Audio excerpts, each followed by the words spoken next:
Well, hello, guys. This is your host, Preston, here with the Black owned 713 Houston Rockets podcast show. I am joined today by my usual co host, Dante. What's up, Dante? And as a very special guest, the Houston Rockets PA announcer, guys, Jonathan Sanford. Give Yes, it up for sir. JS, man. Jonathan, Oh my let's go. gosh. Yeah, we're Man, very it's good excited to to be have with you. you guys tonight, man. The 713 live, and I'm glad to be here with you guys. Thank you. Yeah, we're very excited to have you. We appreciate you joining us today. Dante and I are very excited. And the rest of the community, guys, we know we're going to be very excited. So today, we're going to introduce our boy JS, man. Are you guys excited to get into that? Then we're going to talk about this week's slate of games, all the good, the bad with that, and any noticeable coaching changes in the last couple of times we've been here. And then finally, we're going to talk about the draft prospects within the 15 or lower range that we might be able to draft for that Clippers pick. So let's jump right into it. Jonathan, tell us about yourself, man. How'd you get into PAing? How'd you get in with the Houston Rockets? Your favorite players? Let us know. All right. Well, for those of you familiar with my story, you know that I grew up in the era of Michael Jordan, the Chicago Bulls, and man, they were a dominant team during my childhood. But the thing that always stood out to me was whenever the NBC broadcast, and NBC was one of the first to really showcase the introductions of players and the entire intro sequence where you had Sirius, the song playing in the background, and Ray Clay, who was the famed Chicago Bulls public address announcer during the Jordan era. Watching those intros, having an opportunity in 1997 to go be part of a playoff game there with Chicago Bulls and hearing that live, man, I just, from my childhood, I'm like, that's what I want to do. I don't want to be the guy on the radio or the TV.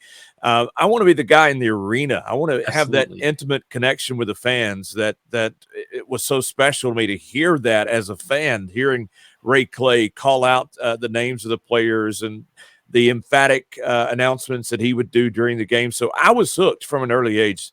That public address announcing was my deal. But hey, I grew up in Alabama. When's the last time Alabama had a professional team of any sort, other than unless you want to count the Alabama Crimson Tide as a professional team? They now it's okay to pay their players, right? So Yeah. they pay them quite well, from what I understand. But no, the closest team for me was Atlanta, and for some reason, as a child, I just wasn't a fan of the Atlanta Hawks. I don't know why. Can't put a finger on it, but when I was a young man, there was a player at the University of Alabama by the name of Robert Ory. And going to Alabama games as a kid and watching Robert Ory play, I had no idea what kind of career he would have in the league. And I remember when he was drafted thinking, well, if he stays in the league a few years and has, a somewhat decorated career, that'll be a good thing. But never in my wildest imagination did I know that he would have the number of rings that guy has won in the NBA. And the number, as they call him, Big Shot Bob, right? The number of big shots. So, man, when he was right here in H-Town, it was like a dream come true for me to watch him with the Houston Rockets and the games that he had right here in this town and the legacy and the fans who loved him. And so, man, it really just hit home with me. Even though I was in Alabama watching the Rockets play, my friends and I would get together and watch them on TV and watch the playoff series, especially what was my senior year in high school, 95 and 96. And that time period was just incredible to watch. And then, of course, we know he went out to some place called the L.A. Lakers. You may know, yeah. Yep. And then ended up with the San Antonio Spurs to top it off. But no, I thought there's never going to be an opportunity for me to do what I love to do other than a high school or collegiate, situation. But I like to tell people I married a Texan and got here as quick as I could. My wife was born and raised in Austin, Texas, and married her and moved out here to Texas and was fortunate enough to get an opportunity to be one of many people who applied for the job with the San Antonio Spurs. got on board with the Spurs, was able to have several good years there.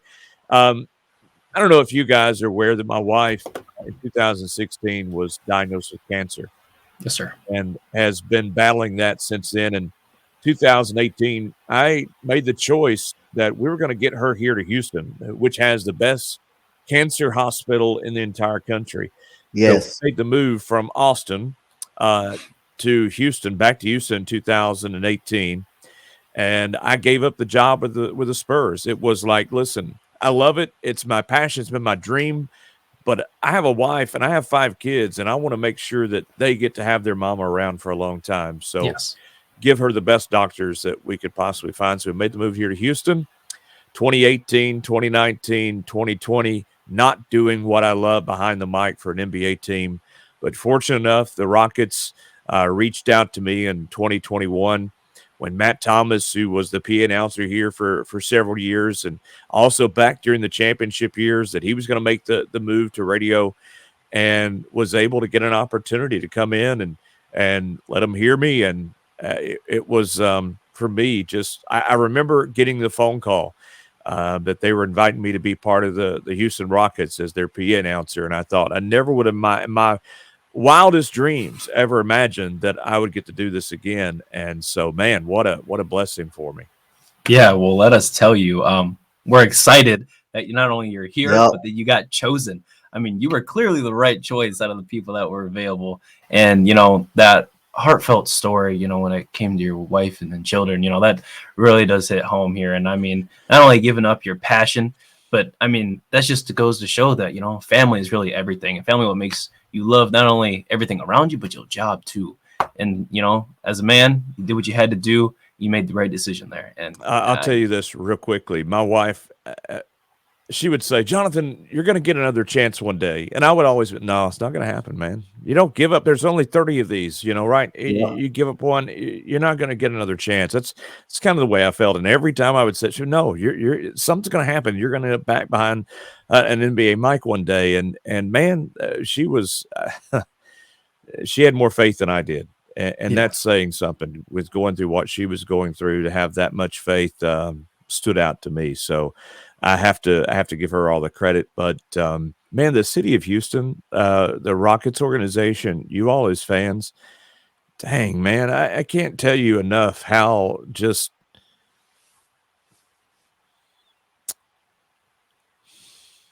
how much it has meant to me, the way you've treated me. yeah. From the very first game until today, I had no idea. I thought, man, these fans may not like me. They may, that's the old Spurs guy. Like, I had no idea how they would treat me. But you guys have really meant the world to me. So I appreciate all of you Rockets fans, and I appreciate you guys for believing me enough to bring me here on your podcast. Yeah, of course, man. I mean, really, thank you, man. Thank you. It's just someone who's gone through not only that kind of adversity, but, stepping into a situation where they grew up with a team that they liked and watch championships. I mean, that's a dream come true, and, like, that's just awesome. And we're glad to have you today. And I can't wait to talk Houston We're Rockets basketball with definitely you. glad to have you, man. So I answered your question about my favorite NBA player, right? Yeah, Robert Horry. Okay, just making sure there was no question, because I don't want Big Shot Bob to call me up and go, "Hey, I thought I was your favorite player." Yes, you are. Don't worry, still are. Yeah, man. I mean, but like, we glad to have you a part of this organization. And again, you, man, like I say, I know how it feels like, to have cancer, because my grandma, just died, gave up cancer, got her. So, being able to watch the Rockets, and throughout the Robert Horry years, Keem Olajuwon years, then backtrack, gets James Harden, and have to go against those same Spurs that you PA announced. Those was some tough battles with James Harden and Kawhi Leonard, but we glad and blessed for you to come on the show and for you to be a part of this organization. Coach, was your mom a real big Rockets? Did you say it was your mom or your grandmother? My grandmother. What was your grandmother a big Rockets fan? Yeah, she was a big Rockets fan. My uncle, we all Rockets fans. So yeah, so we What was your grandmother's name, if you don't mind me asking? Valdo Todd. Valda Todd. All right. Yes, sir. Well, Yes, sir. man, I appreciate her being a Rockets fan. I sure do, and I hope Yep. that together, man, y'all were able to make some good memories so that you can keep those going and pass those on to somebody else. Yes, sir. Gotcha. Absolutely. Yeah. Well, I love the heartwarming story we're getting here from both of you guys. It's always good to just have making sure that, sports as a whole can bring people together. It's always about family and the memories that we make with those kinds of things. It's absolutely fantastic, guys. And again, thank you guys for sharing these stories. It's not easy to always talk about those kinds of things. So the bravery we have on this podcast goes to show that it's absolutely unique. Thank you, guys. Yeah. Thank you. Absolutely. Yeah, absolutely. Now, Jonathan, if you don't mind me asking, I do got one question to ask you. We're going to start off real hot here before we start getting into a slew of games. Yep. Chris Paul goes down, as you know. We lose that series, 2017 there. If Chris Paul doesn't go down, do we win? Do we go to the NBA Finals? In this what-if scenario, is it likely that we go to the Finals? Now, I was on the outside looking in at that point, but I had no doubt that the Rockets were headed to an NBA championship. I mean, I remember telling people surrounding me that, hey, it's inevitable, man. This is their year.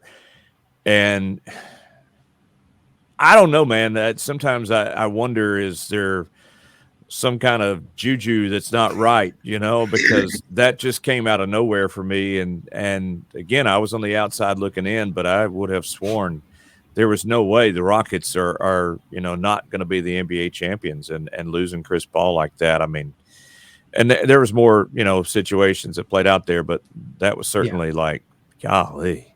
That was the biggest thing that was the game changer, that changed the entire series.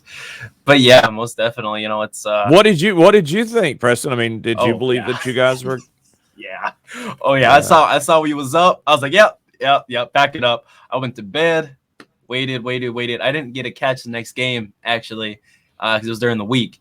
I was a schoolboy. We didn't have internet, so I had to wait till the next day at school to find out what happened. So I waited, got home, and found out, CP went down. I was like, man, this don't look good. And James Harden. I've talked to guys that were, part of the organization at that point, and the only thing I can kind of compare it to in terms of the heartache that you feel in a situation like that was the 12-13 finals with the Spurs when let's see, the three-pointer from the corner, Ray Allen, excuse me. Why am I'm getting old? When Ray Allen buried that three, and it was just like you just felt the entire emotion of the entire Spurs fans and players just went boonk. I mean, I remember going into the arena the next day, and it was just like, I mean, it was like a funeral. Like, it felt so sad. I mean, I'm not saying that's how y'all felt at that point, with that situation, but it certainly was heartbreaking nonetheless. Definitely. That was the last. For me, that's when we lost Chris Paul. That was when the championship window actually closed. That was really the championship window right there. Because again, look at Game 6. We was up at halftime at least by 10 points. Golden State came out immediately, got on the run. You look at Game 7. We dominated them throughout the whole first half. And then Steve Kerr made the adjustments. They made us shoot jump shots all game. We missed 27 straight jump shots, and that was really crazy, man. Was it 27 straight threes? 27 straight threes. 27 straight threes. Yeah, that's what I was going to recall. I thought it was 27 straight threes, and that's just, I mean, for that team, that was just unheard of. Yeah. I would have not put money or bet on anything, but if I was a betting person, I would have certainly put money that wouldn't have happened. I mean, what are the odds? Again, that juju, somebody has a doll somewhere, something's just not right, juju wise, but the NBA script coming out. Oh, don't go there. Especially after this NFL season, right? Yeah. most definitely. Oh man, well, I'm glad we were able to clear that up. We are all Houston Rockets champions in my mind. Let's just be honest here and clear that up. I do love and appreciate the community and then everyone that wants to hop on and interact with us. We are our own champions in our own right. But in terms of the organization, we gotta get some wins. And if we could get some wins here, I would like us to start with that beginning game with the Brooklyn Nets. We were up, back and forth game. It was real tough. But you know, we did a fantastic paint job by Steven Silas, our boy. It was not a fantastic game all around for most players. You know, Jabari shot 46%. We liked him. This is the game before he started heating up. It was nice to see that. Shangoon shot 50%. It was all right. Jalen, 9 for 21. I like to see a little bit more. KBJ was the factor that I saw that was quite wild. 2 for 11. Minus 25, 8 points. I mean, I won't lie to you. I know that Brooklyn Nets defense be real tough, but I mean, you got Spencer Dinwiddie guarding you. I don't know. I don't know too much about Spencer Dinwiddie. He don't look like the most fantastic defensive guard based on what I saw over in Dallas, but I could be wrong. You know, correct me if I'm wrong, but Dinwiddie, man. The night against Brooklyn was not a night where I got in my car and was excited about making my drive down 45 South. I'll just put it to you that way.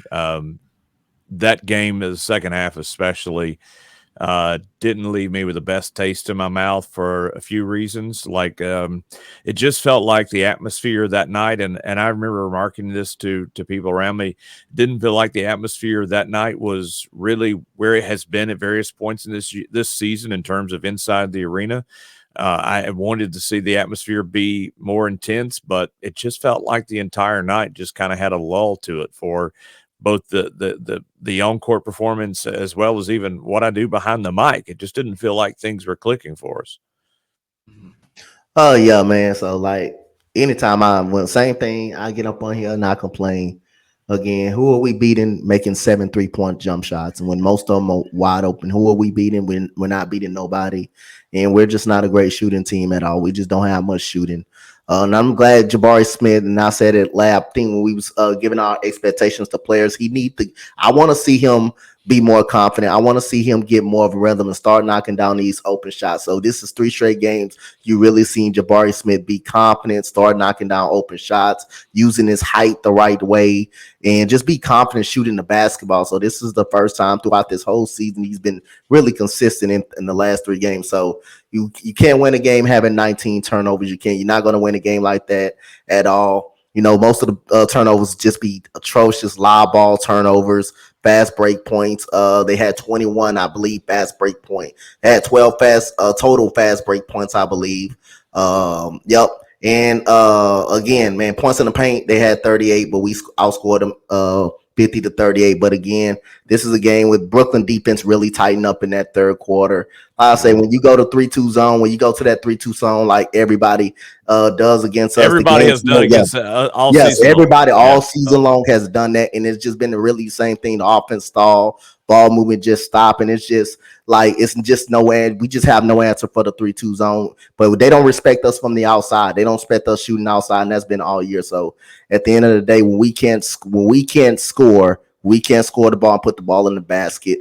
It just becomes a nightmare for our Houston Rockets. And no, it really starts to snowball on you, and that's what I saw in the second half against Brooklyn. Like you say, if you can't see the ball go through the basket, and that's really when you're that young as this team is, and you can't envision that ball going to the basket. It just affects everything, even the turnover side of things, because you start second guessing every pass, every situation.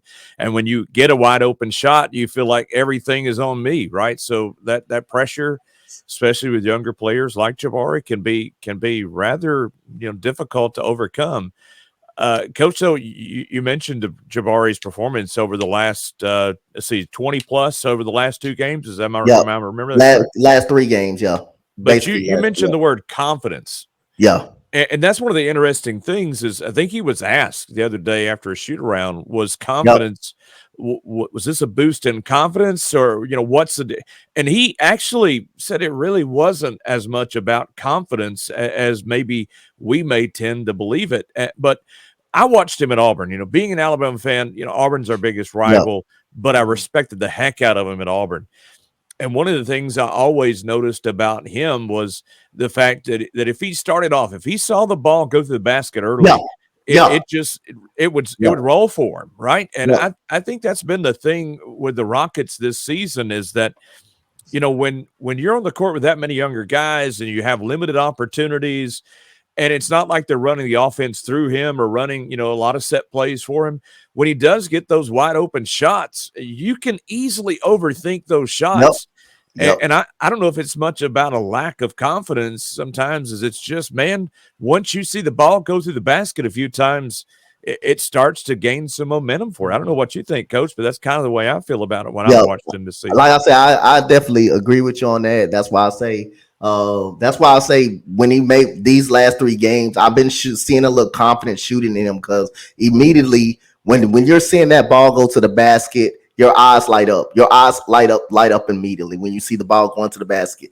Now, for the start of the year until also now, when he missed shots, you'll see him easily just be hesitant, pass up open shots. And I need him. You're 16. You get a shot off anytime. He can shoot over anybody he wants. Over anybody in the league. And that's what he's been doing those last 3 games, especially in that Pacers game when he played. I'm really seeing Jabari Smith, having confidence in shooting the basketball, and him figuring out that I can just take this shot and get this shot off anytime I really want to. So I needed to see a stretch of games when I want to see him get hot and shoot the basketball like he was in Auburn. And I'm seeing that for the last 3. I'm seeing that for the last 3 games, and he's playing a little. He's solid. I need him to get better on the perimeter. As far as perimeter defense, I need him to get better. I think he could get better as years go on, but I'm really happy that he's putting together a slate of games where he's finally shooting the ball really, really well and taking shots that he's supposed to take and shooting over people and using his height the right way.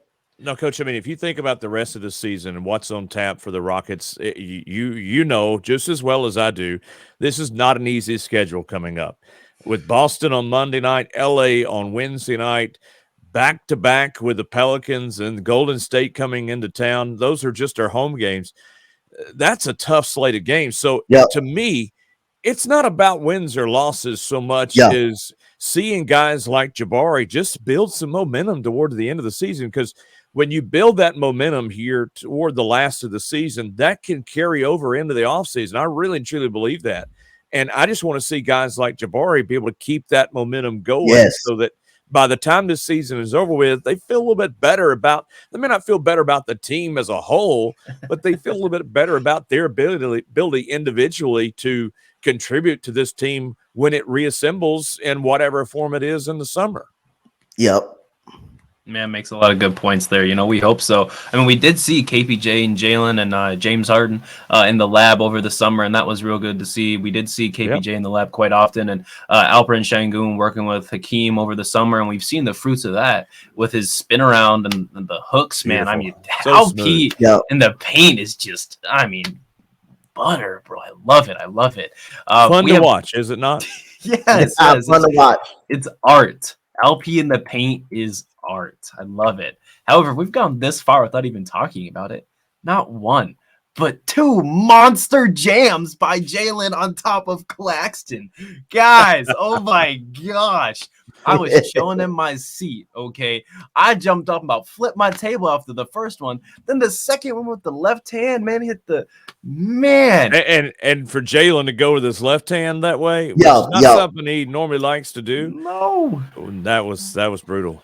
Yep. Oh my and that's gosh. that's about damn the top shot blocker in the game, going right at him, dunking on him with your left hand, using your left hand to dunk on him. One of the best, probably the best shot blocker and one of the best shot blockers in the game. Preston, I know that you're up in Iowa, right? Yes, sir. I don't know if you get to come down for Rockets games to the Toyota Center at all, but that's one thing that even in the games that haven't gone well, even those nights where at the end of the night, it's an L, and it's clearly an L.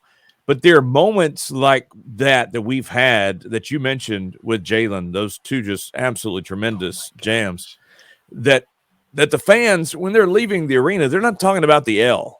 They're talking about the athleticism and what they've witnessed in some of these young guys. So it does give you a sense of hope and a sense of, there's something here.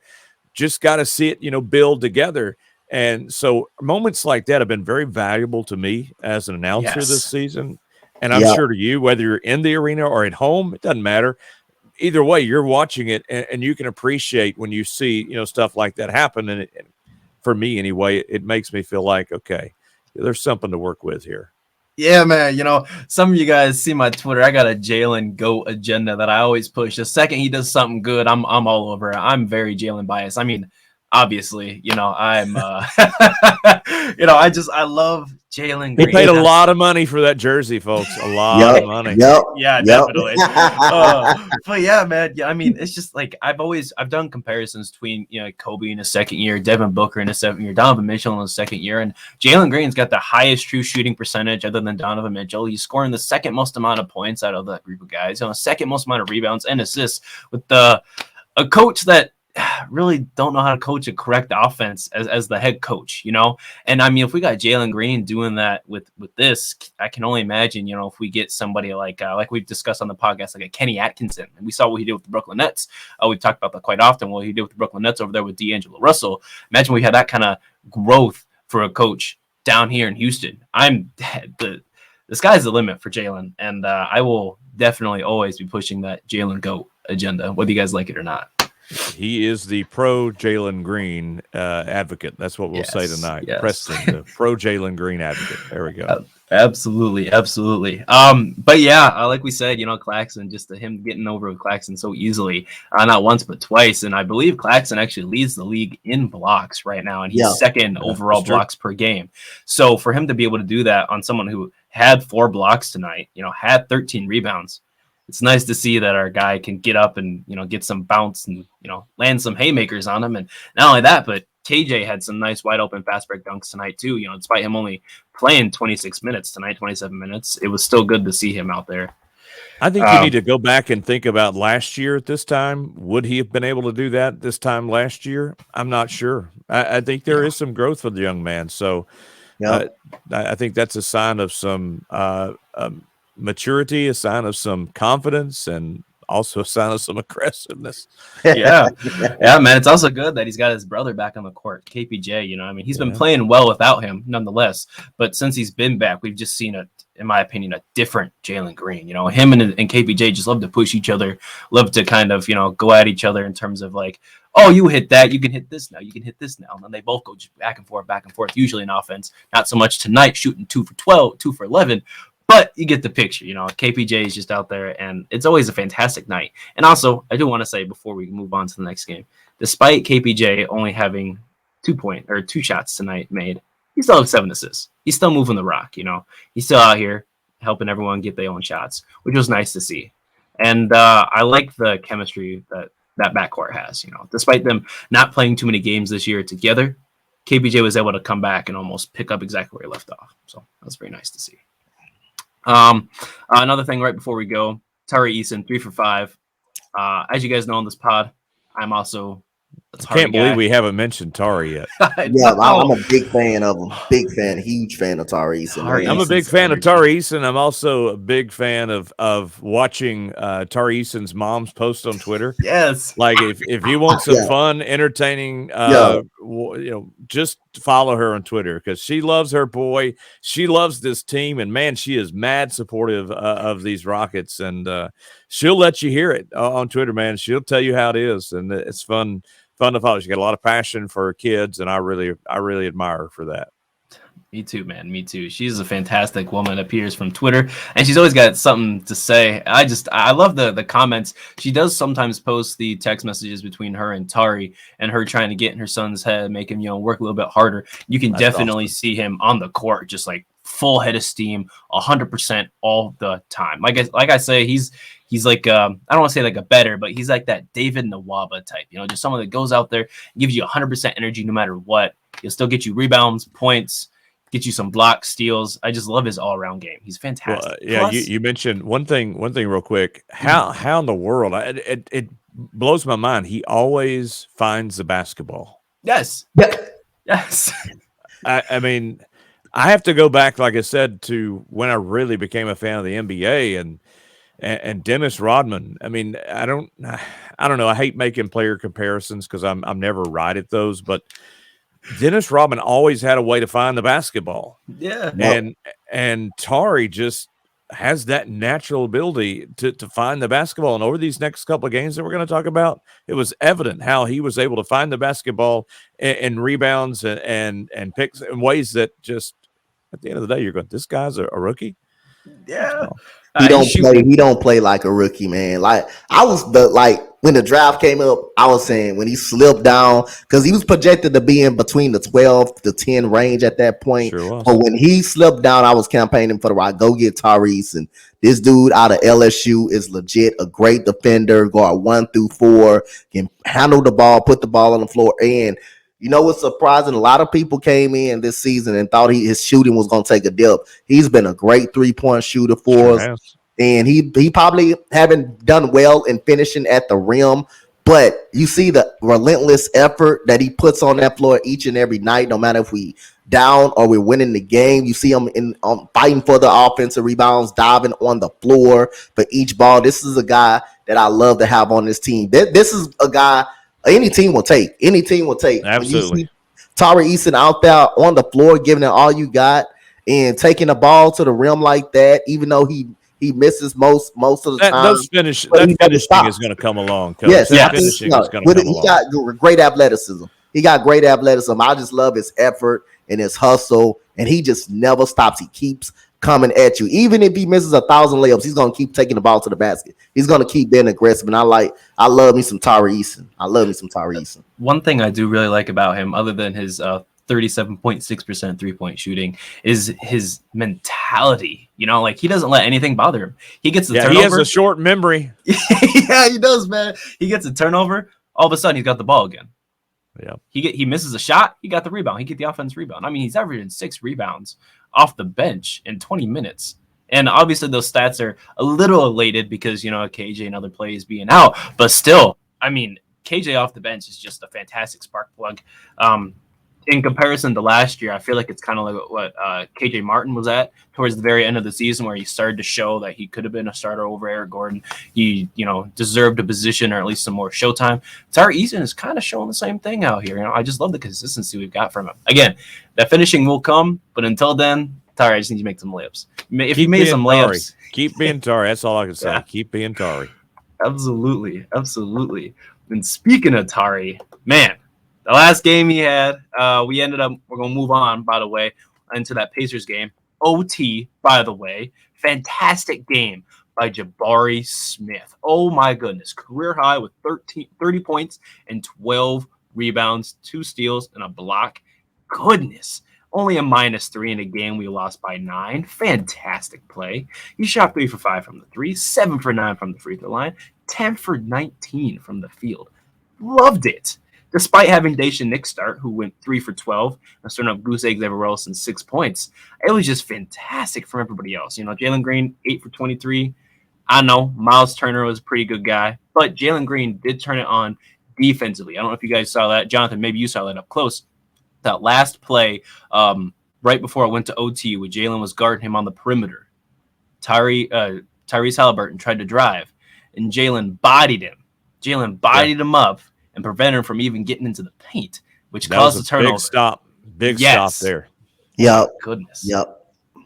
Yeah. That game in Indiana was probably one of the most entertaining games that I've watched from the TV perspective. Of course, being in Indiana, I'm sitting here in the Ponderosa watching that one, and one of the most entertaining games that I had watched all year with the Rockets. And I really came into that game not knowing what to expect, especially not expecting a 30-pointer right from Jabari and a big turnaround 3-pointer, you know, at the buzzer. I didn't expect any of that, but it certainly was both entertaining and, you know, Jalen wasn't having the best game in the first half, but in the second half kind of picked it up there and contributed down the stretch where he needed both offensively and defensively. But the story for me at the end of the day, one was Tyrese Halliburton was just – he was good. But say the least, course, he was good. Yeah, that's I'm trying to be nice. He's real good. But Jabari, man, just like Coach and I were just talking about, seeing that ball go through the basket, the confidence building that did for him. I was glad to see that. We needed that for him. We needed that for him. He needed that. Just overall, a nice way to. Even though you don't get the win, to build some confidence coming out of a road game like that. Man, like I say, man, it was a solid game, man. Tyrese Halliburton is good, man. He just good. This one a game. Our perimeter defense hurt a lot, hurt it really, really bad. And Tyrese Halliburton was a big advocate of that happening, especially at the closing end of overtime. It was just a Halliburton show. Buddy Hield was a thorn in outside as well on those 3-pointers. They made 18 3-point jump shots. And guess what? How many we made? 6. We made 6 3-point.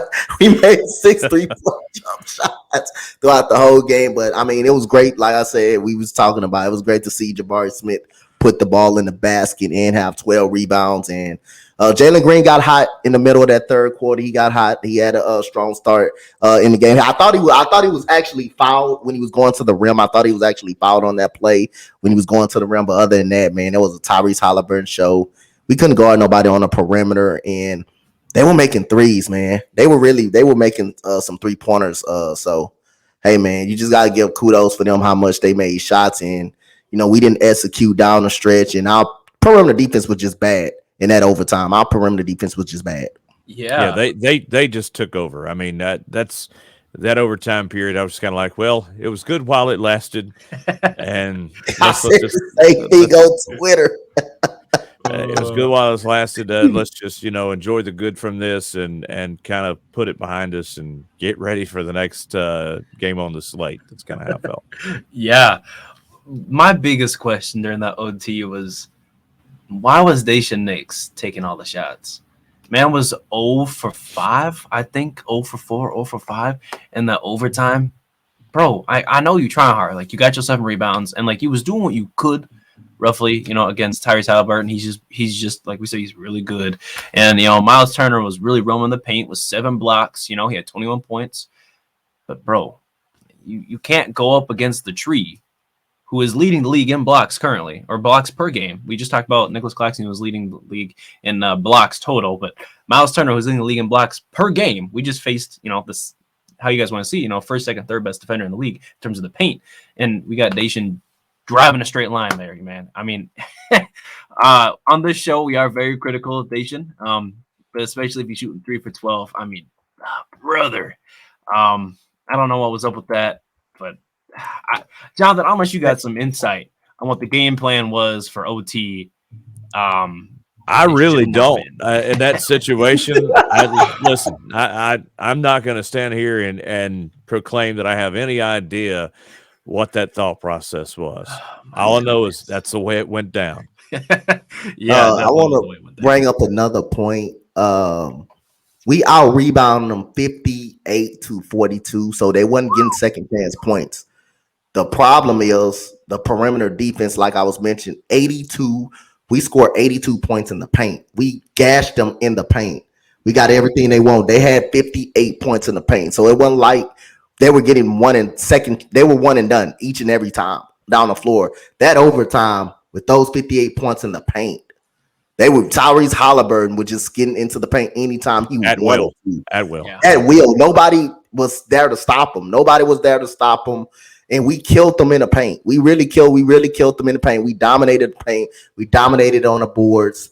They just basically beat us off 3-point shooting, and they got to the free throw line a lot. They got to the free throw line 21 times. They made their free throw. They made their free throws as well. They had 34 assists. They were moving the ball around. We had only 18. So when you're in that 18 area, you're not moving the ball a lot.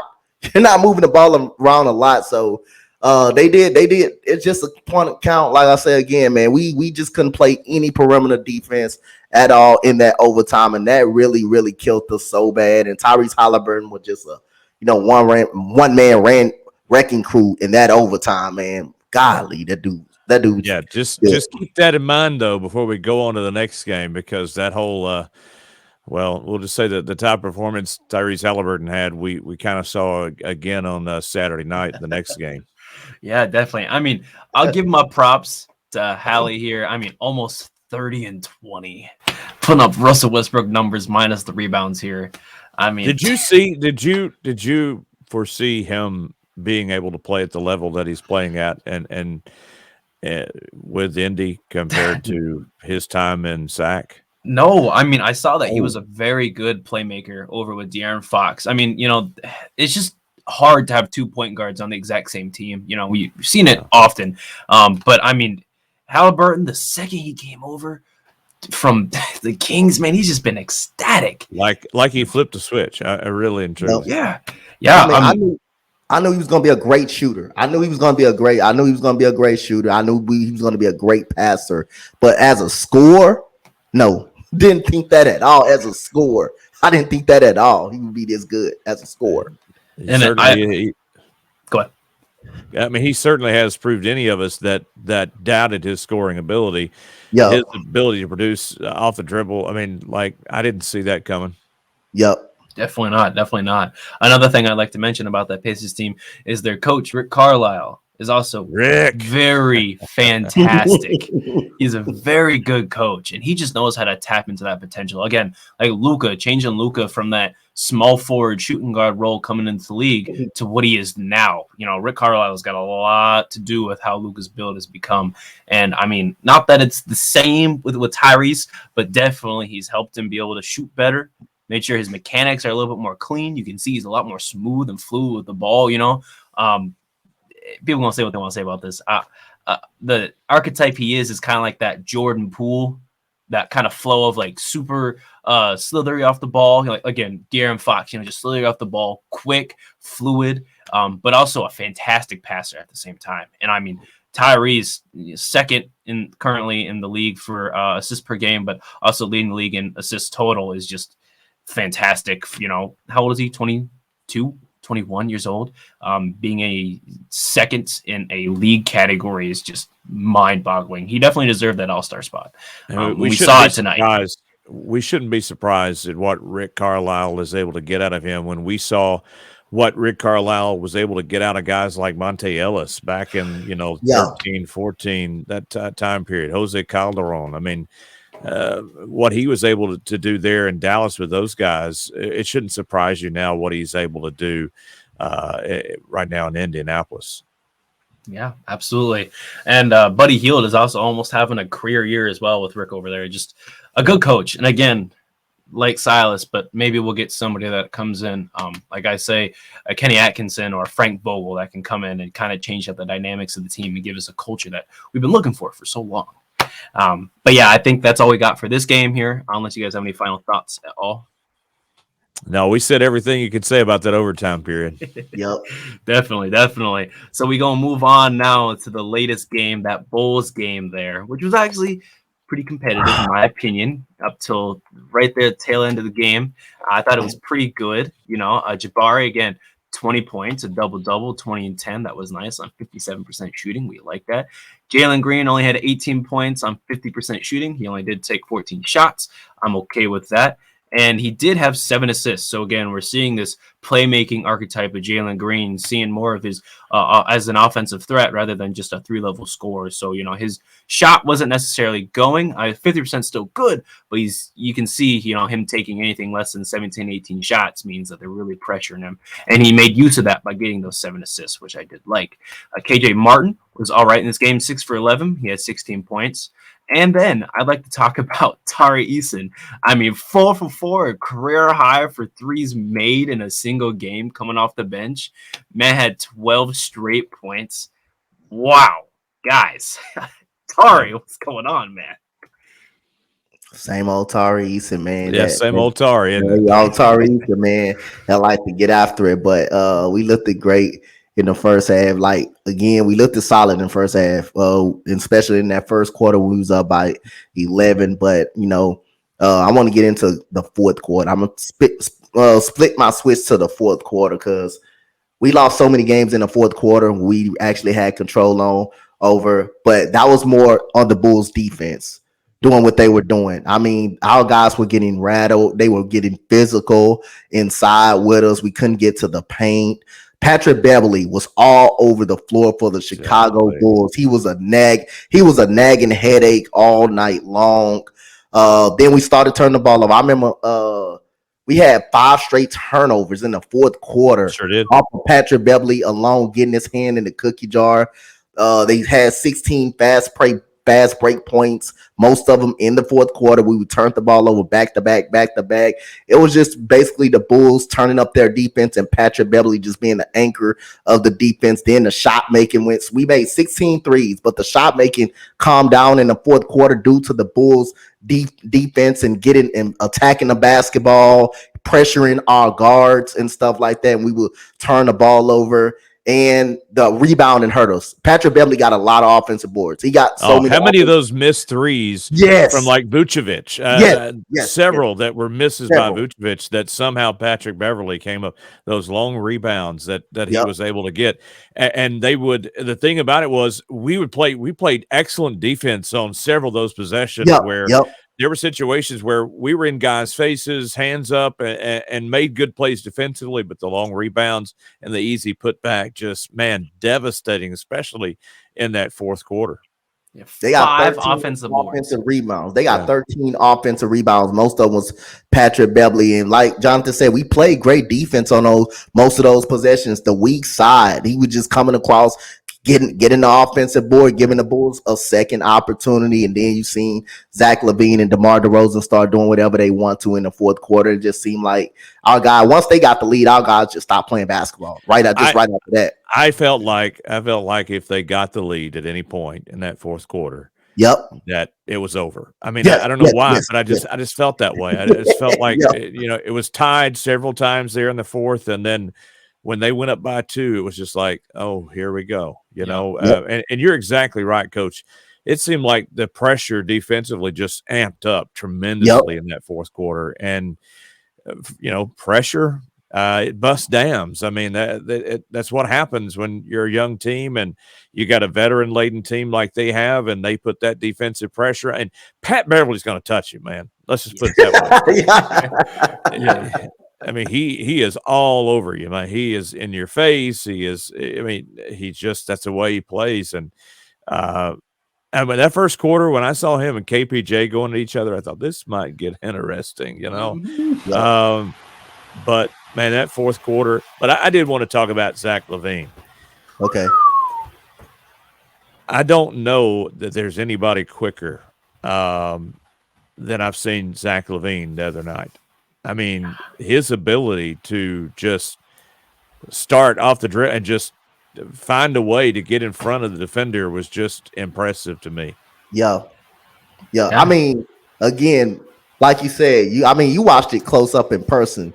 And again, Zach LaVine, but what so impressed me for a guy that athletic and to be able to shoot the way he does, that kills, bro. That's hard to stop. That is tough to stop, to be able to shoot the way he does. And then that quick first step right up out of the gate. Then he can handle the ball pretty well. So that's what's impressive about Zach LaVine to me, along with that athleticism and him being able to handle the basketball the way he does, but shoot the basketball at a higher rate like that. That's a guy that's tough. That's tough to stop. That's somebody else that stood out to me, and I didn't expect this coming into the game, but man, we did not have an answer for Andre Drummond. Yeah. I'm like, I looked down. I was like, wait a second. How long has Andre Drummond been? Like 10 years. And I was like, where else has he been? I remember he was in Detroit. I was trying to think of where all he's been. I was like, man, that was before the game. And all of a sudden he came out, and man, there was one time where he went at Tari Eason, and Tari ain't going to give up on nobody, right? But man, Drummond is just too big sometimes in that situation. Yeah, he's big. He's strong. I mean, he led the league for 3 straight years in rebounding. I mean, we hadn't seen that for quite a while, too.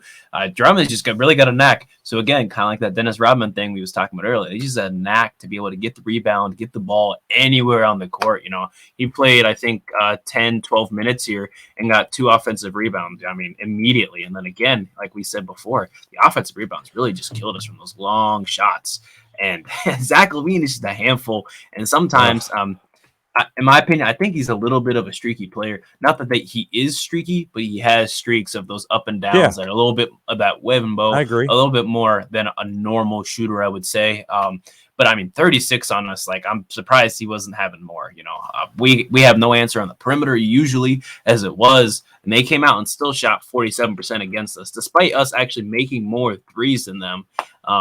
It just it came down to, like you said earlier, Jonathan, as it being a veteran team versus a team that, we can lose the reins. We can lose any lead at this point in time. We're just young, and it happens. It I happens. honestly think sometimes, Preston and Coach, I think sometimes a young player like that, if they've been through that scenario often throughout a season, you kind of get that, oh, here we go again kind of feeling. Do you know what I mean by that, guys? Yes. Yeah. And I can think it's imagine very that's what it felt easy like. for these guys, having had the season that they've had. You win a game here or there, but most often you find yourself in these moments where you've fought hard all game, you've been there all game, and all of a sudden you get down by 4, and that 4 just feels like 40. I mean, it just 40, yep. seems like a hard thing to overcome, and that's kind of the way I felt in this game. Once they got up by 4, I thought they'll be up by 10 in just a moment. They were up by 30. It unraveled. And when you've gone through that before, I'm sure it's got to be easy to feel like, well, I've been here and done this before. So whatever, Yep. Yeah, absolutely. What was the energy like in the room the second they took over that lead? All right. First of all, I don't want to forget to say this. The energy inside the Toyota Center for this game was incredible. Like, I had no idea that the energy was going to be that great for the Chicago Bull game, right? First of all, I gotta shout out to the folks who sell the group tickets, because they had about 500 young cheerleaders in the building. Oh. Now, we're talking about preteen little girls whose vocal cords, man, just piercingly loud, right? So they were loud. But the entire arena was it's probably the most energetic crowd we've had here in 2023. We had some back in December and November, but the best crowd we've had in 2023 made my job just so much fun. And for 3 quarters, man, it was humming. But the coach, the question you ask is, what happened with the crowd? Exactly what you can expect to happen, because they too, most of that crowd has been there before and has seen this story kind of play out. And when they saw Chicago go up by 4, it was kind of like the air was let out of the arena, because they were kind of like, well, we get the idea. We've seen this happen before, right? So I hate to say that, but it's kind of the way it felt. And I got to be honest, from even an announcer standpoint, I never give up. I never quit, but I was tempted to just be like, yeah, I've been here, done this before too. So you knew that Chicago was going to apply the pressure. You just hoped that somehow we could make the shots, and we just couldn't make the shots down the stretch. Mm-hmm. Oh, so I have a question. It's basically the same thing as press, but it's different. I'm gonna take this towards the players. Like when they lost the lead, by you right there looking, what about the players? How do the players react when the moment they lost the lead? How did the players react going over to the bench? What do you see out of them? When they went down, I believe it was by 6, and Coach called the timeout. Do you remember that moment there? Yeah. With about 3.5, maybe. I remember the moment. Yep. That was just reading the body language is exactly what I was just telling you. Like, wow, been here.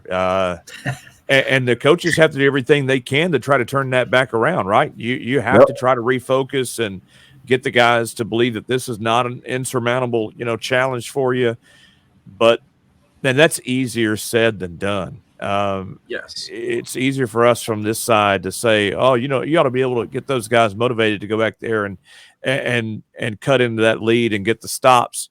And, they tried. There's no doubt in my mind they tried to get those stops, but it just wasn't going to go their way. It just, like I said, it felt just natural that things went the way they did at the end of that ball game.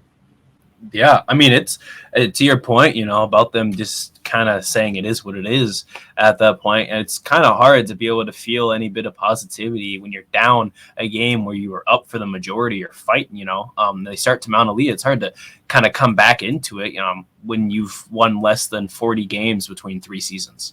Well, and it's like this throughout that game. Every time they closed it up or got close to tying it up, we found the answer. We had the answer and that was encouraging. It's like, man, if this keeps up, if this keeps on going throughout the entirety of this game, this might be one of the best wins we've had all year. Because again, every time Zach LaVine, Vucevic, Beverly, DeRozan, we haven't even talked about DeRozan. The dude hit Yep. like 2 or 3 threes, which is Yep. almost unheard Something of. that he don't normally shoot. Something Yeah. that you don't normally make.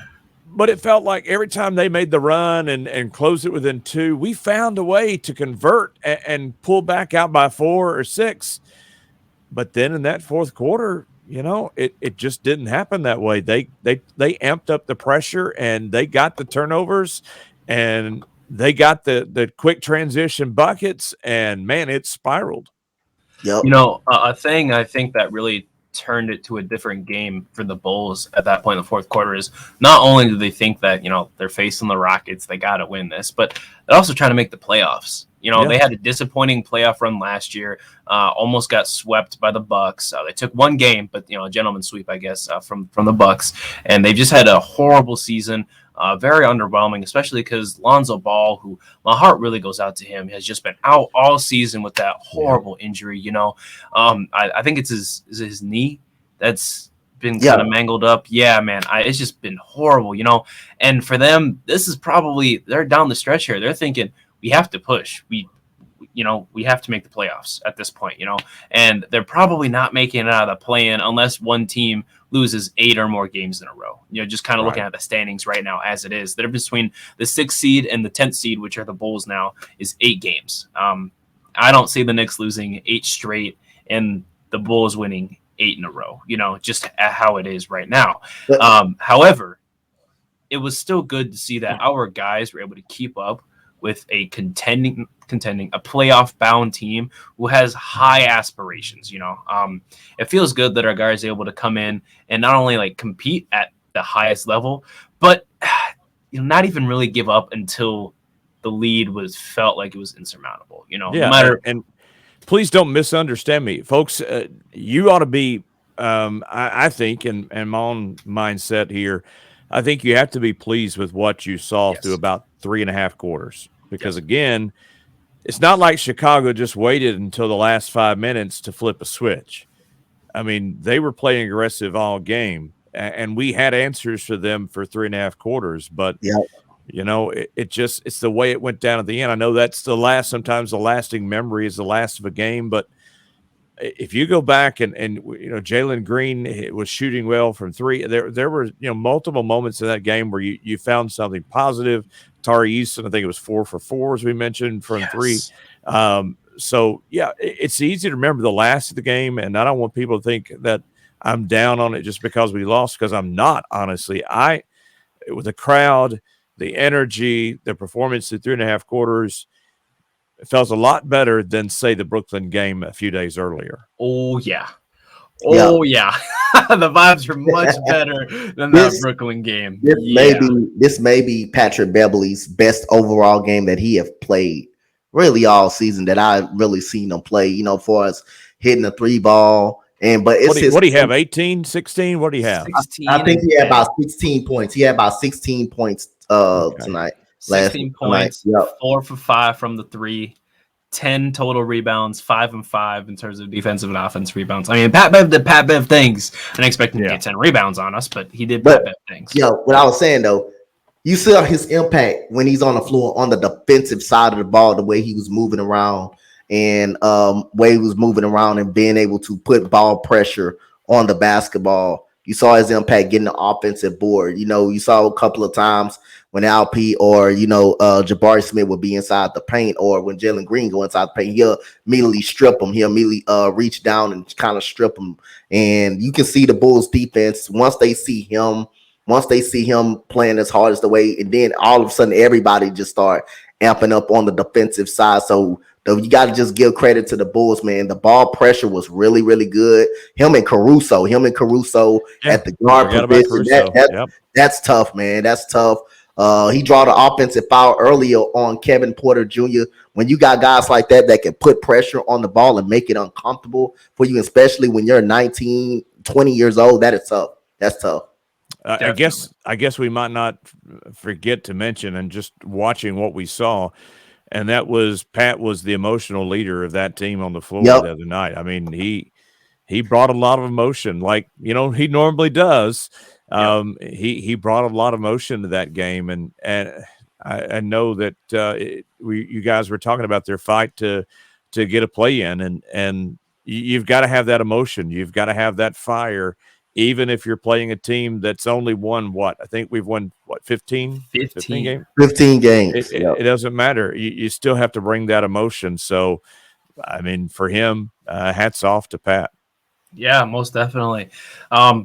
Just it's good to see a former Houston Rocket play well.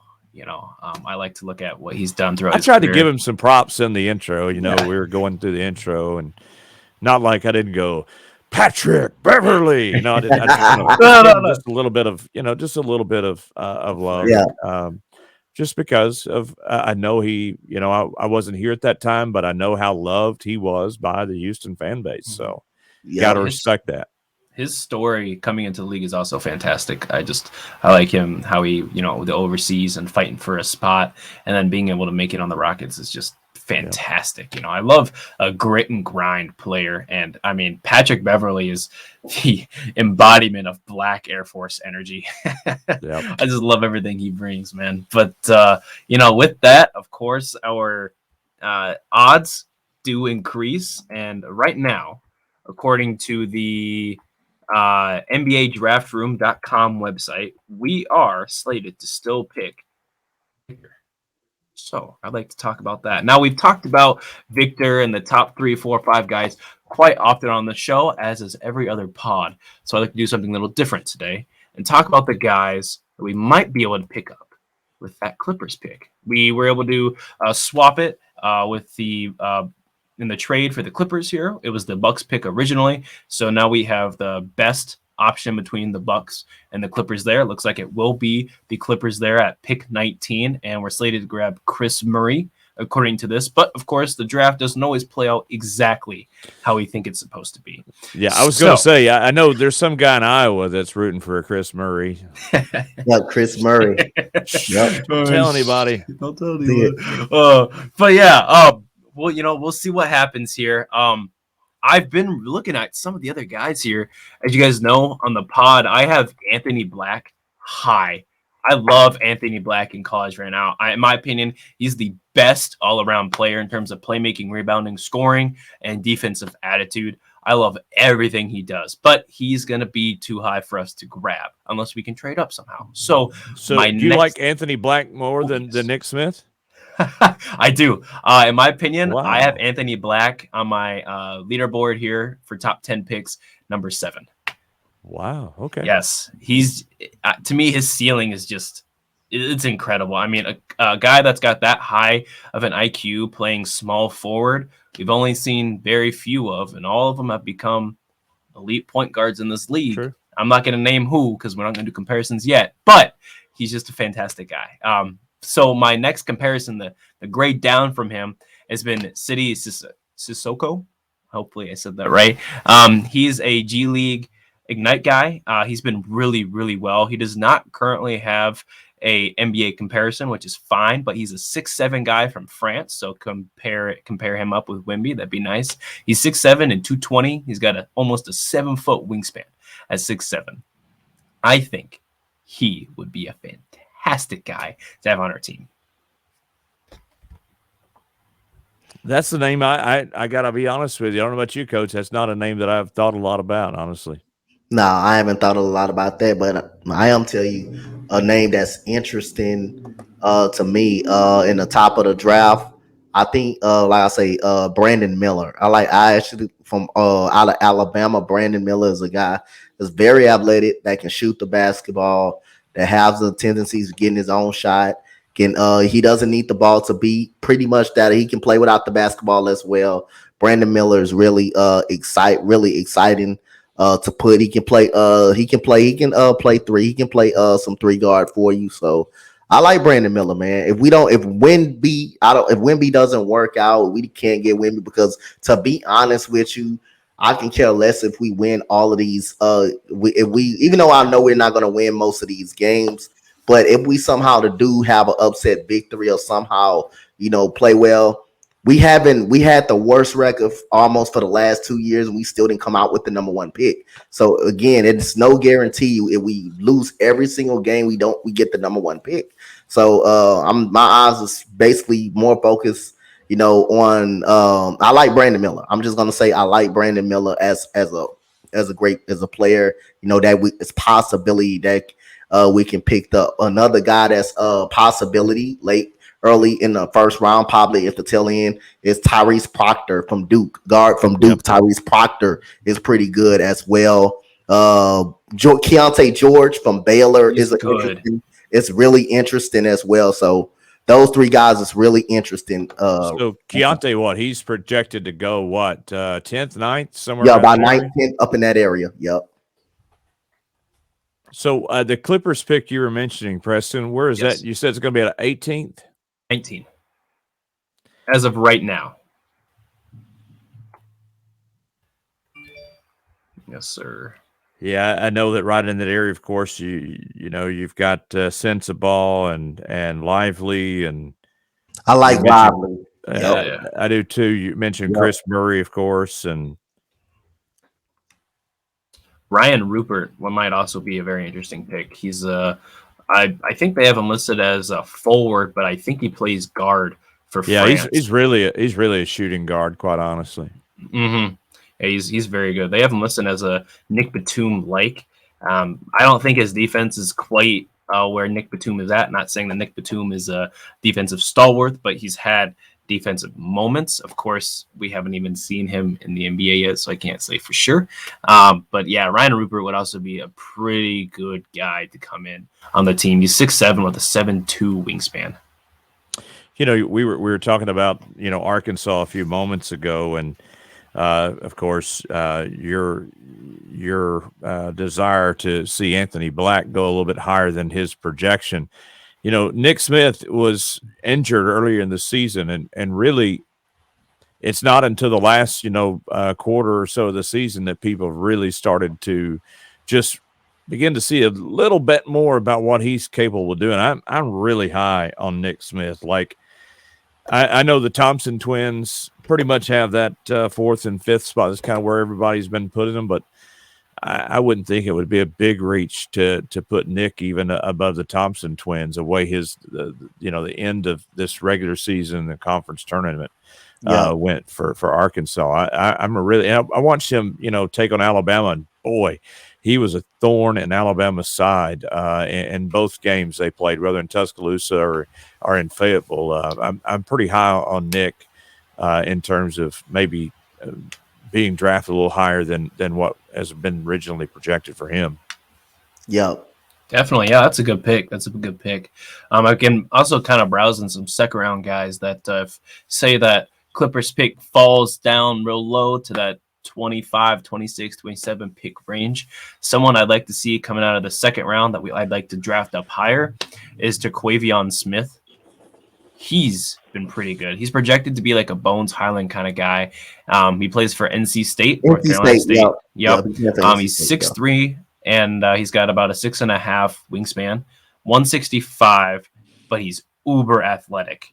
I think he'll be pretty good. He's currently recovering from some bruises that he took through a pretty harsh fall during the, I think, regular season for college here. But I think he's going to make a splash in the second round. Not quite, maybe if we're doing literal projections right now, not maybe like an all-star guy, but someone that can come in and like be that connector that you're looking for. Smith is who I want. I've been really impressed. Another Alabama guy that hasn't gotten a lot of publicity this season, with Brandon Miller being just ultra all world. Noah Clowney. I mean, I think he's projected in the 25th or 20 or 30th pick, right in the area. Yeah, the big man. 6'10", really athletic young man. I've been impressed with him. I was impressed with him today when they took on A&M for the conference championship, and as well yesterday when they were playing a very stout, very stubborn Missouri team. Noah Clowney, I've been very impressed with him. I think he's going to be another person that's going to kind of excel a little bit more in his professional career than maybe he has in his collegiate career. Yeah, definitely. He's a power forward, right, for Alabama? Yep. Yeah, he's pretty nice. I like James Nagy. He plays for the Barcelona over there. He's 6'10" with a 7'7" wingspan. I like that. We just need bigger guys on our team that are quick, and Najee's pretty dang quick for a 6'10" guy from what I've seen. They got him as a bigger Greg Monroe for the comparison. I think that's a fair comparison considering the post moves, shot making ability, and defensive ability. But he's got a little bit more athleticism than Greg Monroe did, from if memory serves me correctly. But yeah, James I think would be pretty nice. I think his game would translate almost immediately over. I'd love to see him in some summer league action. But yeah, James would be a nice centerpiece to have on our team as well. Hey, Keeping it in state. Go ahead. So, Jonathan, I had a question for you.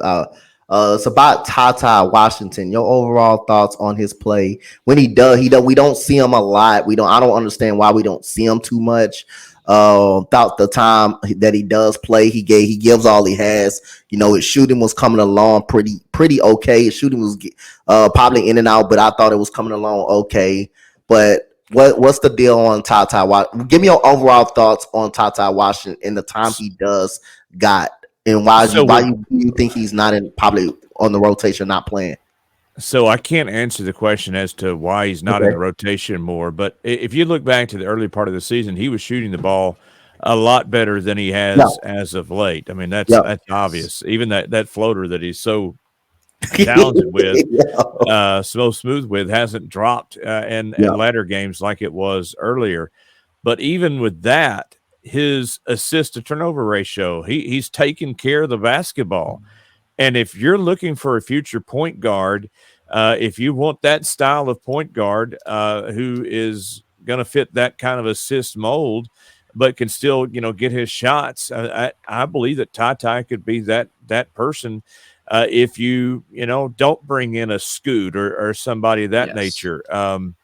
I'm big on Ty. I think he was one of the most underrated guards in the draft last year. Thank you. And watching him in the SEC the previous season, I was uber impressed with him and was very excited when we drafted him. I thought this is an opportunity to see him progress throughout the season. So I don't know why we haven't seen him get the opportunities that maybe we had hoped for. And, of course, that brings back up a previous conversation we had about another point guard and why that particular point guard was getting more minutes. I can't answer those questions, but I still believe, even though we've seen him in limited minutes this season, that he has a future in this league and with this team if he's given that opportunity to prove himself. We'll see. Yeah, I would love to see Ty, just flourish. I mean, we see him in the G League, and he's unstoppable in the G League, Yeah. So it's harsh that we keep sending him back and forth. I can imagine he's not exactly too excited about that. Especially him playing in the NBA already, getting a little bit of taste of it. I mean, I think he's great. I think he's a fantastic floor general. I think he is a modern style point guard, something that we do want and, in my opinion, need to kind of help us regulate the game from a point guard standpoint. But yeah, absolutely, I agree with you. Coach, you brought him up. I want to hear what you're thinking. Oh, well, like I say, I agree with everything you said, man. We've been campaigning about Tata Washington this whole year that I thought he should be the backup point guard, actually behind Kevin Porter Jr. I thought he was playing pretty well, man. I thought, like you said, he hasn't turned the ball over. His shooting started being pretty well. Now, early in the season, he wasn't knocking down the floater like how he was in college. He wasn't doing that. But I think he competes hard on the defensive side of the ball too. Yes. I think he competes hard on that side of the ball. But like I say, I think he got a bright future with us, and I think he should have been in the rotation. I think he should be the backup point guard, really behind Kevin Porter Jr. I view Josh Christopher, another guy that comes off the bench. That's one of my favorite guys on the Rockets. He's more of a combo guard. But for as point guard, I'm talking about Tata Washington. I think I'm a big fan of him, and I was happy when we picked him. One of the most underrated guards in college. The team led the team to the SEC championship. Yes, they lost the first round of the tournament, but he was really, really good. And his assist to turnover ratio was just amazing. The man averaged about 6 assists a game, so he can be a playmaker when need to be. So I'm a big fan of Tata Washington, and everything you just said, I completely agree with. I'll amen everything you said as well. I'm a big Ty Washington fan. Looks like we're a bunch of tie stands on this podcast here. I like it. I like it. I just really hope we get to see him a little bit more here down the stretch, maybe the last 5-6 games. Not that I'm saying that they should be sitting our young guys, KPJ, Jalen, and Knicks, but I would just like to see some more opportunity through for him, just throughout different lineups out there. Yeah. I don't know about you guys, but I'm not really concerned about wins at this point. It's just how we lose is what I'm concerned about at this point. Yeah, I'm kind of, I'm drawn in different directions with that, right? I of course, when you're in that arena and you've got, all those fans there, you want them to go home happy. You want them to see a win. But I stop at the end of the night and remind myself that it's not so much about the wins or the losses as it's about development down this stretch. This season is going to be what it's going to be, but we still have an opportunity with these remaining games to see these guys develop. And you don't want to waste that opportunity. You No. just do not want to waste it for anybody on that roster that has an opportunity to develop down the stretch. I don't want to see any of that opportunity wasted, which, makes minutes disbursements. That's why I'm not a coach, because I think it's a tough decision sometimes that they have to make in that way. Yeah, I absolutely agree with you. I mean, there's a reason why I'm not a coach. Other than Same I haven't here. applied myself, I just I don't know the game like that. But let's hope that Silas is watching this podcast, because he obviously does, and he knows that we should be putting Ty on the floor. And then finally, for the prospect scouting, obviously I'm gonna save the best for last. I like to pick exactly where it's at for the Clippers. Chris Murray. You could come join Houston. That would be fantastic. Get some Iowan representation on that Houston team here. He averages 20 points, 8 rebounds, and 2 assists for this season right now. That's fantastic as an option, especially coming out of Iowa here. Yep. He's really good. He led that team over Michigan in an OT thriller. That was pretty one nice. of the best games I've seen all year. Yep. Yes. Yep. So Chris Murray, And they were down. They were down what? 17. Yep. I think so. Yeah. I think 14. 14 I mean, with a minute and something remaining, and wow. Chris Murray, he had his T-Mac moment. That's why you need to come over here. That's true. That's Yeah, true.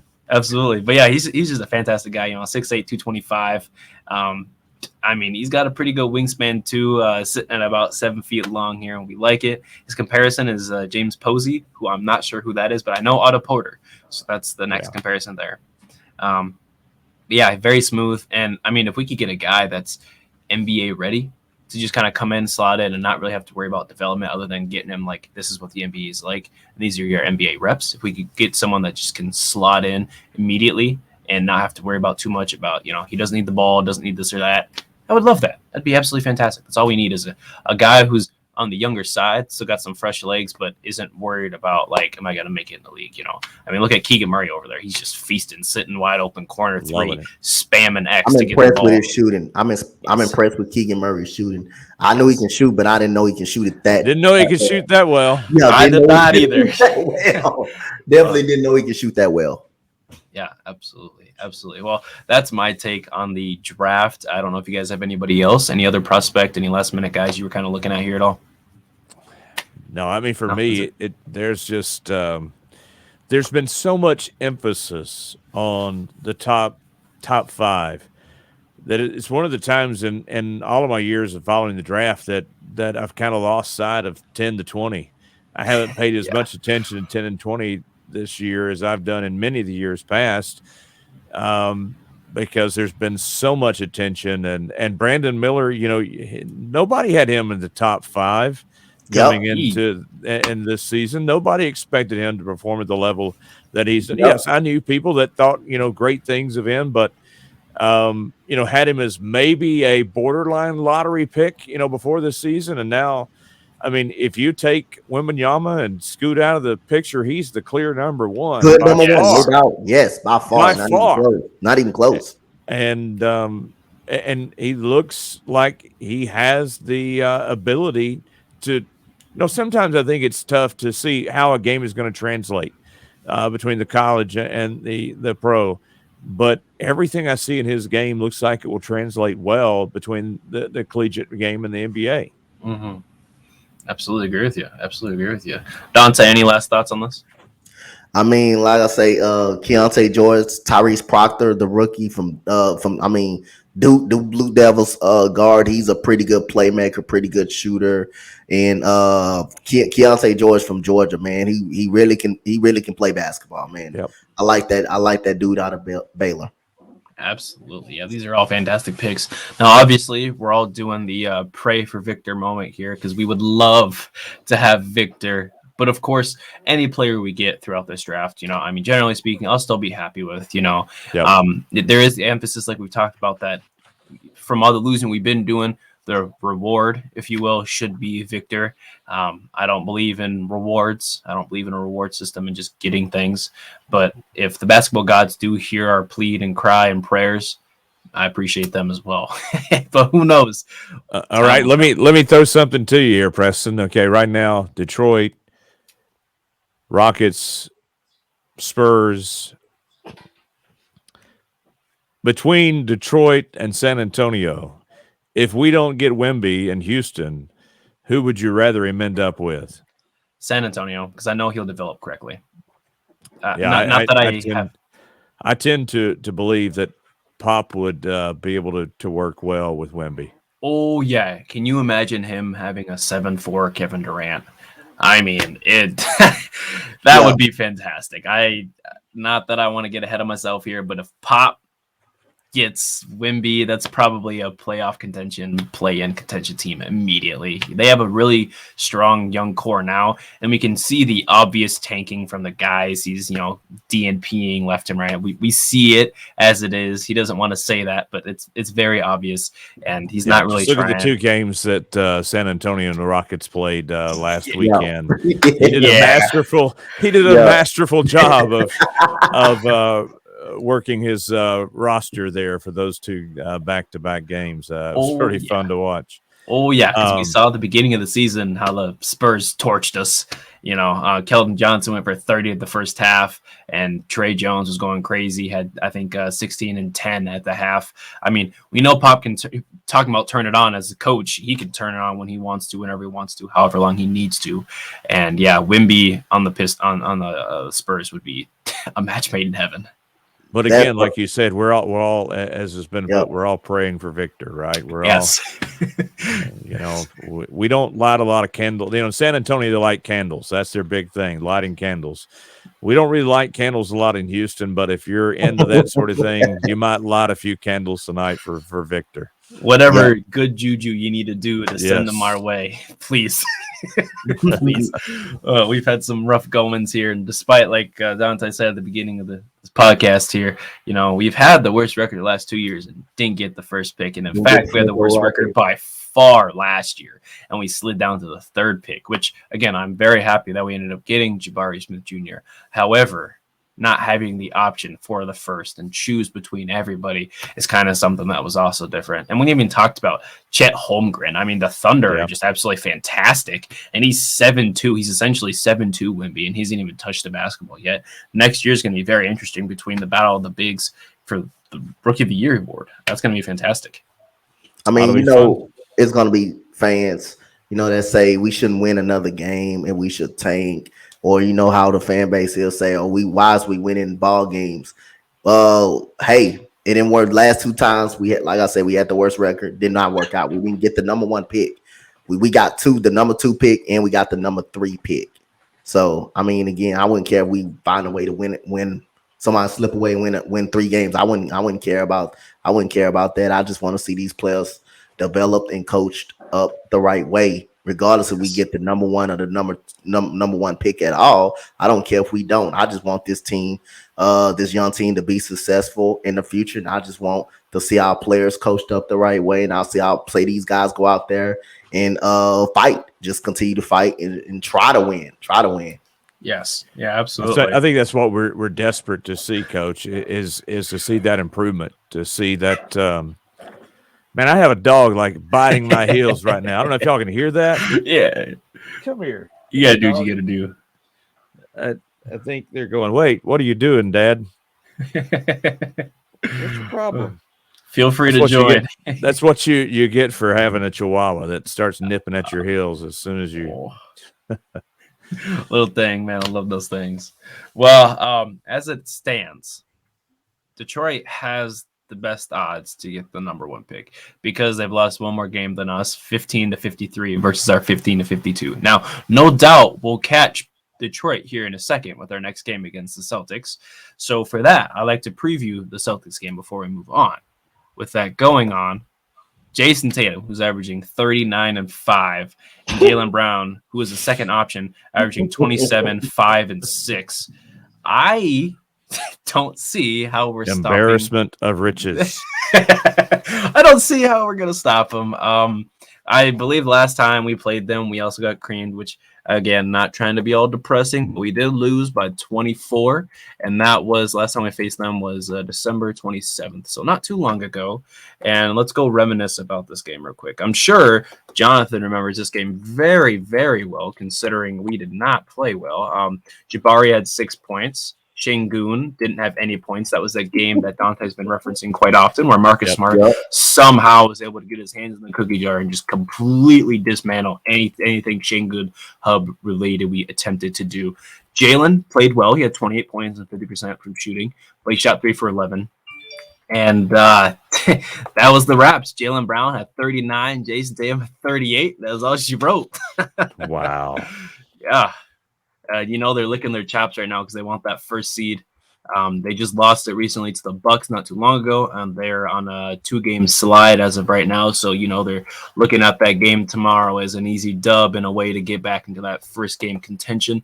But is our route here to stop them, or should we just have a competitive game? Because the way I see it, if Marcus Smart's playing and Jaylen Brown and Jason Tatum are playing full strength, and before I go on, Robert Williams did not play that game, by the way. He had been out with an injury. So him being back on the bench for them having a third rim protector, I don't see it going well at all. I'm going to share something with you in just a moment. I got to do it. I got to do a little search here, but I just saw some news that I did not know about. Let me check something here. Yeah, absolutely. In the meantime, Dante, how do you feel about that Celtics-Rockets game? Well, if I was have to sit next to Jonathan while he's doing a PA announcer, I wouldn't be able to take it. Just sitting in front of that and just watching that. And again, this is a team that is primed to go back to another NBA Finals. This is a team that wants that first depth, no doubt. Wants that first seed. To me, I think they're the most complete team in the NBA. They got to be one of the completest team, in my opinion, in the NBA. Definitely. Adding Malcolm Brogdon is huge for them. That's another step up with his shooting and his defense. And they play very good team physical defense, man. Al Horford means a lot to this team. Yeah. Robert Williams, when he's healthy, he's a rim protector. So it's going to be hard for the Rockets tomorrow night to get shots up and get clean shots up because the Celtics make you work. Celtics got different bodies to come at you. They got, not to mention, they got Grant Williams coming off the bench, who's a 3-and-D player that can shoot and play some good defense. And he was given the first game, he was giving Alp a lot of problems in the post, and he couldn't move Grant Williams or Al Horford. So, by them smothering and playing that great team defense like they do, especially in the post, it's going to be hard for Alp. It's going to be a lot more harder for Alp. This is one of the best teams in the league of playing great team defense. They did great against Kevin Durant when they swept the Brooklyn Nets. Defense. They did that. They do it better. I don't know what team do it better than Boston. So don't expect that. I want to compete with this team because we shown signs of competing with a contending team like the Bucks, like the Suns. We show signs of doing that. But Boston is different, man. Boston plays really good disciplined defense. And when you got down the stretch, got Jaylen Brown and Jason Tatum, guys that can hurt you and get a shot up anytime down the stretch, hey, man, that's cause for disaster. So I don't know if this game is going to be close tomorrow night. I really don't know. But this defense is going to bother us a lot. And we can go on a cold drought. We can go on a cold drought early in the game. But it's going to have to start early in the game. We're going to have to come out and make shots. They're going to make a hustle. Yep. All right, so one website that I pulled up had Alpi as a game time decision for tomorrow night. But the actual NBA league injury report has him probable with a left groin strain. I hope that we get to see Alpi at least play tomorrow night. Yes. Yeah. Did he hurt himself last That's game? why I was when I saw it, that's why wait, because I did not remember him. There was that one, if you remember, where he was underneath and he kind of landed awkwardly it was in the first quarter, I believe. It went to lay it up and landed really awkwardly, and it looked like a possible, at that moment watching it live, like, oh, you could like strain something there. So I don't know if that's when it happened or not, but yeah, it shows him the league report shows him as probable for tomorrow night. So I hope that he gets to play. I do too. I want some Alpi revenge on this team as much as the likelihood of it happening is a little slim, but I would like to see some, those dribble handoffs and sets that Alpi and Jalen have been running have been fairly successful. Even the dribble handoff sets between Alpi and KPJ have been fairly successful. Yeah. So I like to see how that kind of offense would work against the Celtics. And I would like us to see some more Schengen hub over surrounding that the top right elbow of the paint there.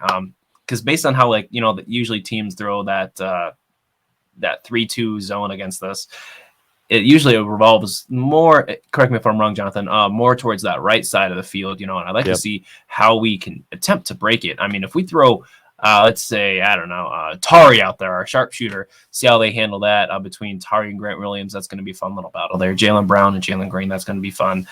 Jason Tatum and the rest of the Rockets, it's going to be real fun. But I want to see LP come out there and see if he can make a splash and remind the league why, in my opinion, he should be in the conversation for most improved player. I think for me tomorrow night, quite honestly, if we compete for a percentage of this game, reasonable percentage of the game, if we keep it close and compete hard for 4 quarters, then I'm going to walk away feeling good about it. Yeah, of course. I'm not looking for us to go in there and upset the Celtics tomorrow night. Nope. But I do believe that if they play to the level that they're capable of, if Jabari continues the momentum that he's developed over the last 3 games, if Jalen continues to build on what he's had over the last game, if KPJ comes back and has a better game tomorrow night and Alpi plays what he's capable of, and then you get some contributions from KJ or Jayshawn. Now, Jayshawn, this is a conversation I'm just, this offseason I'm really interested in, and is the Jayshawn Tate, KJ Martin conversation. And is there anything going to happen there? Those are 2 very valuable players to this team. Do both of them stay with us? Does one, I have no idea, but I think somebody like that tomorrow night, KJ Martin or Jayshawn Tate or Josh Christopher, somebody, emerging from that game and showing some progress would be just a little bit of icing on the cake, even if, we don't get to eat it, so to speak, with a W. Definitely. Speaking of that, Mr. Jonathan, that's a next. It's a question, since you said about Jayshawn Tate and KJ Martin, is one of them going to be with us next year? And trust me, I'd rather have KJ Martin. I think I will really look into trading Jayshawn Tate for next year. I would really look into that. So I'd rather have KJ Martin. But Coach Steven Silas, do you see him surviving after this season? Do you see another year? I really don't know. I think there's a lot at play there. I think it really comes down to what is Rafael Stone's plan for this offseason. I mean, that's really, I think that's the question that we need to be asking. And instead of whether or not Silas is going to be here next year or not, that's going to be determined by what Rafael Stone's plan is this summer. What is on the mindset in terms of this? You've heard them talk about that their own plan. You've heard Rafael Stone say that they are on plan, that they are doing exactly what they expected to do. So how much on plan are you? Because if you're on plan and you feel like Silas is the guy to take you that next step, I don't think you change direction. But yes, if you say, you know what, we've taken this plan as far as we can, now it's trying to do something else, then maybe you do change it in the offseason. So I'm not trying to avoid your question. Please don't think No, that. no, no, no, no, no, no. I understand. I understand. You can't answer certain questions. I understand. I just want the best. Answer. I Again, understand that. I hope you understand that. I I understand think that. it really comes down to what's Rafael's plan this summer, and what direction do he and Tillman see this team going in the next year, and does anything happen before the draft, or does it wait to happen after the draft? I think that's a question that people don't talk about enough. Yep. Is that the way this draft situation and the lottery and where we end up, what place we're picking from? I think there's a lot of variables there that people aren't talking about that could be a difference maker in terms of next year and what we see. You're absolutely right. That's actually a good point. Instead of like just right out of the off season, just get rid of them, right? We got to even see like who are we drafting, who we picking up, who we trading, because that could also, like you said, really influence the idea of even keeping Silas around. And if you look, other teams around us, like Oklahoma City, San Antonio has done a good job of getting some draft picks, and they've upped their ability this offseason. It's not like we're just sitting here alone with all these draft picks and all these free agents at our disposal. I mean, there's going to be an arms race, it feels like to me, this summer between some of these teams like us and Detroit and Oklahoma City and San Antonio. And then don't forget about the rest of the league, right? I mean, there's going to be an arms race this summer. And really, I think Houston has to decide, where do they want to be in the midst of that? Do they feel like this is the summer to really make that big transition and do something, But again, I think that really comes after the draft, or maybe just after you find out where you're picking, really. Yeah, absolutely. And I mean, even that, we don't even have the largest draft capital. I mean, that's the Thunder right now. And then you got to think about the Brooklyn Nets just got a haul of picks. For a fact they're not keeping almost any of those. They don't really care about picks right now. They want to contend, especially with a guy like, Mikal Bridges over the Brooklyn Bridges. I mean, they're I hate to say like they're just one piece away because that's so cliche. But I mean, the way that they play, they're really one piece away, one superstar away from being a real good team. That's why I was not the day that the situations went down with, of course, Kevin Durant leaving Brooklyn. I remember Twitter, throwing a party like, this means that the Rockets are going to just, find these draft picks. They're going to get, top 5, lottery draft pick. But you looked at what they were getting. It didn't look bad to me. No. And it hasn't looked near as bad as maybe some predicted it to be. And like you said, they're not just going to sit back. They know they don't own their draft picks, so they're not going to waste a lot of time in the offseason to add maybe that piece or two that you're talking about. Yeah, I mean, they're still 5-5 over the last 10. And, like I said, Bridges has been fantastic. Dorian Finney-Smith has just been phenomenal. Yeah, they're essentially like, in my opinion, they're a better Toronto Raptors, big, lengthy guys with a large point guard that can really distribute the ball. And then all of them play team defense. And not to mention, you have one of the best shot blockers in the league on your team. I mean, I don't have the numbers pulled up right now to tell you the defensive stats, since they've acquired these pieces, but I can imagine from what it's looked like, because I'm not gonna lie, I have paid attention to Brooklyn a little bit this season, and then after the trade, I've watched a couple of their games, and I mean, their defensive intensity has just completely changed, and I mean, who would have thought, right? I mean, getting all these pieces back, like you said, Rockets Twitter was going crazy. I won't even lie, I was one of them. I was like, Dorian Finney-Smith, who? I can't wait to get these picks. And then I realized who these guys are, and the team looks really good.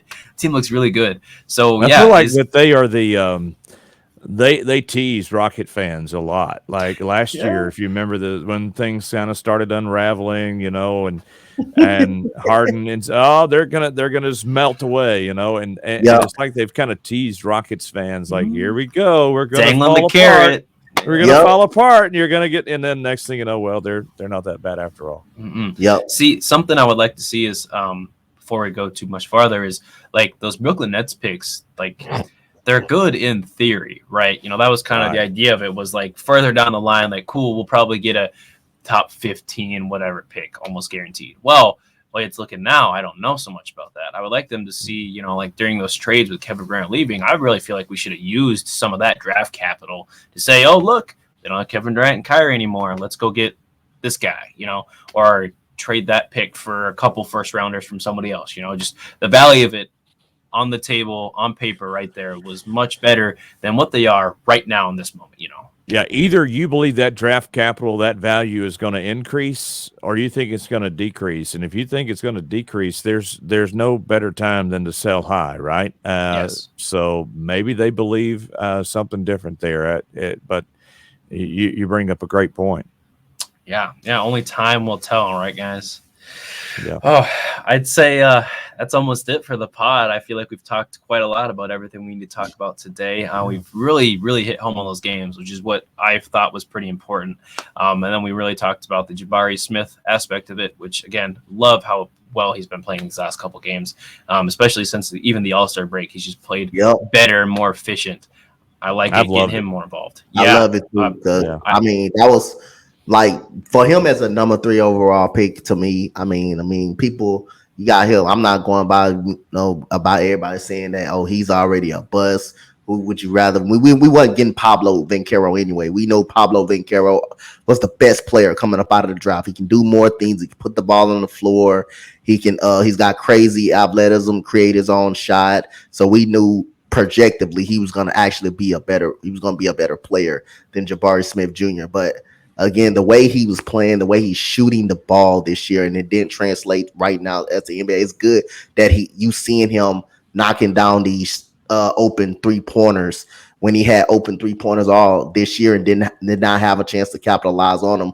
But it's good to see him, get on a hot streak for once to gain some confidence, man, and not hesitate to pull, and, using his size the right way. I'm just remember when he gets in the post, he doesn't use his really size the right way. I'm just like, Jabari, you can shoot over these guys. You're 16. Yes. Now that you're really seeing that, now pulling up in confidence. But that turnaround 3 against Indiana, wow. Like I say, again, that his size made that. His size, by him being 6'10", able to see the basket like that, his size made him make that 3-pointer. So that's good that he's having some confidence out there, that he's shooting the ball really, really well, but rebounding the basketball pretty well. How small he is, that's a lot. That's a lot to say about Jabari Smith. So I'm very excited to see him, get 3 straight games in of shooting the ball really, really well.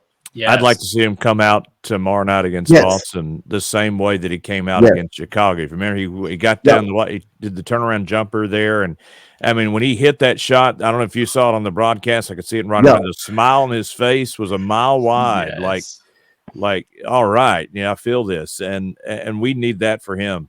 Going back to his draft night, the look on his face, I don't know how to explain it because I've never been in his position, but to expect one thing and then see it go a completely different direction in front of the entire world like he did, and I can't imagine that doesn't have an effect on you as a young man. So to see him over the last few games, as you guys have mentioned, find some strengths and to capitalize on some opportunities. If he can keep doing that down the stretch, we'll have a totally different perspective of him at the end of the season than we did just 2 weeks ago, and that would be huge for this franchise. Absolutely. People don't know, man. Jalen Green was like that last year at early stages of last year. He was like that last year. Early stages, he started off just like how Jabari started off this year. Now you seeing Jabari putting a couple of stretches of games together, and Jalen Green before the midway, like 2 games before the All-Star break and after the All-Star break, he was the best rookie in the league. He was the best rookie in the league. Go back to that final home game last year versus Atlanta. Yep. I mean, that left a lasting impression upon Rockets and the league for that matter throughout the summer. So that's what we hope to see, for Jabari now. The same kind of situation that you perform well down this last stretch and leave everybody with some positive impact, going into the offseason and leave you feeling good about yourself. Yep. Absolutely. Now, right before I do our daily or weekly tankathon spin here, I would like to say that Jabari Smith shooter, that turnaround there, right? Everyone's comparing it to that KD turnaround. which it is similar in context. However, I think it's more like that turnaround LeBron had against the Wizards. LeBron caught the ball on that corner there, took one dribble, bounced it right in to win the game. That's almost essentially it went to OT for us. But I mean, Bari caught that ball and he knew exactly what he was doing with it. He was double, wasn't he? No hesitation No at all, hesitation. He right, turned around Coach? and shot No it. hesitation. Yeah, he had all He the was confidence he in the was world. he was the only he was hot. He was hot in that game. He was really hot in the game. He was actually hot. And on the other side, from our perspective, you knew that if he got the ball and he shot it, it was going in. Oh yeah. There hadn't been other points in this season where he felt that way, but the other night, heck yeah, man! You just felt like if he got that last shot, it was somehow, some way, even in that that the turnaround jumper from the 3-point line doubled was going to find its way in the bottom of the net. So definitely something I'm hoping here for is eventually we'll hear a double bang from our boy in the finals sometime. Bari from fun. 3, bang bang. It's good, man. I can't wait. Gets me excited talking about it. Now, I need y'all to pray with me here. Pray for Wimby. I'm gonna do the tankathon spin here. The lottery odds go as follows. So we, along with Detroit, San Antonio, and Charlotte here are the worst 4 teams in the league. So take that as you will. And then right below us right now is Orlando. All right. These are the top 5 teams. We're gonna hope that Houston lands the number 1 pick. Otherwise, well, I don't want to say all hope is lost, but we'll see what happens here before I make any other moves. Anything else, guys, before I make this spin here?